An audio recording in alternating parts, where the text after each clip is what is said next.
Whitewater Ski Resort is an independent locals' favorite playground in British Columbia's Selkirk Mountains. It's for those looking to experience steep and deep powder days, a friendly community, and exceptional food without the frills. There are beginner and intermediate groomers, but with 60% of the terrain advanced to expert, the mountain will challenge even seasoned riders.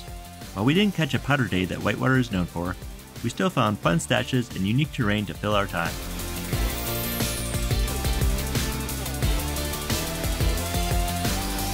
Put the bar down.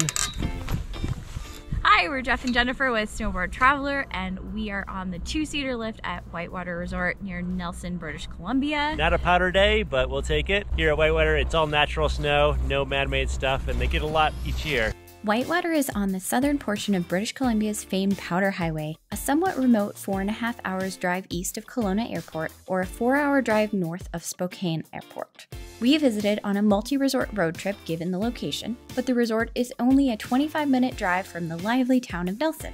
Nelson is the perfect adventure destination for exploring the Kootenay region of BC. We stayed at the Sterling Hotel with spacious suites and just a short walk to downtown. There are several gear stores, a wide variety of exceptional restaurants, perky coffee shops, and colorful murals all around town. The drive to Whitewater is on well-maintained roads and easy to navigate. Waimea Mountain greets you on arrival, looming over the Horseshoe Bowl where the modest base area is situated. There's plenty of free parking, a short walk to the day lodge where you'll find rentals, ticket windows, lockers, and a gear shop. Grab a coffee and pastry upstairs before hitting the slopes. Whitewater Ski Resort has 3 different sections: Raven, Summit, and on the backside, Glory. Raven has a new quad chair with expanded terrain to the top of White Queen Ridge. Here you will find the only green runs and the terrain park. On the other side of the bowl is a summit area accessed by a quad lift. There are groomer intermediate runs in the middle, advanced glades and hike-to bowls on each side. Glory is on the backside with intermediate runs, but mostly advanced bumps and steep glades.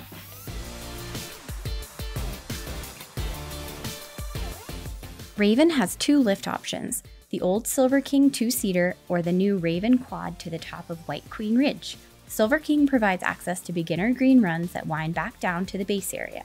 The Hummer handle tow is at the bottom next to the lodge for those just starting out. From there, riders can easily progress to the intermediate blue groomers nearby. The rest of Raven has open, advanced runs top to bottom with mogul features and views across the bowl. The new lift adds 123 acres and 14 runs at the top with easier access to side country.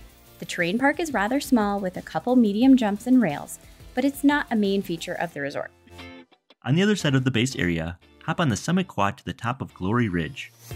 There are several intermediate groomers to warm up the legs and catch views of Waimea and Hummingbird Peaks as you carve back down to the lift.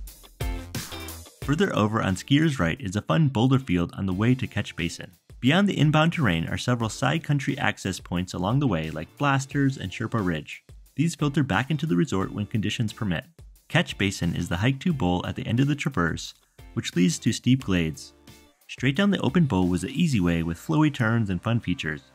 But if you're up for a challenge, traverse all the way around the basin to reach hidden stashes. Oh, don't recommend that traverse. The glades below the basin have steep, narrow shaftways cut through the trees to carve down. They were not too steep though and offered fun turns.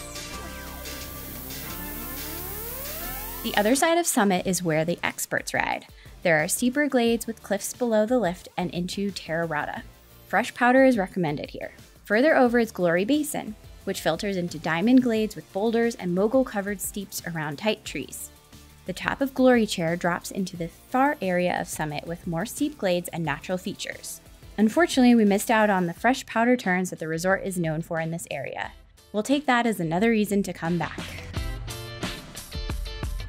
After exploring Summit, ride to the backside into Glory. There are a few intermediate groomers weaving through the terrain, but they eventually turn into bumps or cat tracks, so this may not be the best area if you're still learning.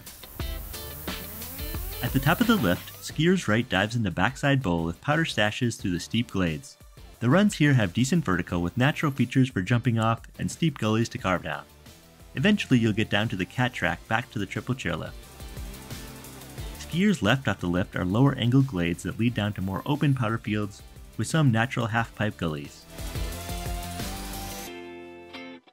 At the bottom of the backside lift is the Glory Lodge with some food and a cozy corner to warm up. Most of the food options are back at the main base area though. One of Whitewater's principles is to serve the best food. Pow chow, as they call it, is ordered cafeteria style in the main lodge or in the sit-down pub. It's an eclectic menu loaded with fresh homemade ingredients and delicious dishes like the famed Glory Bowl. Thanks for chasing us around Whitewater Resort in British Columbia today. We had a blast. We hope you did too. And we'll see you at the next mountain.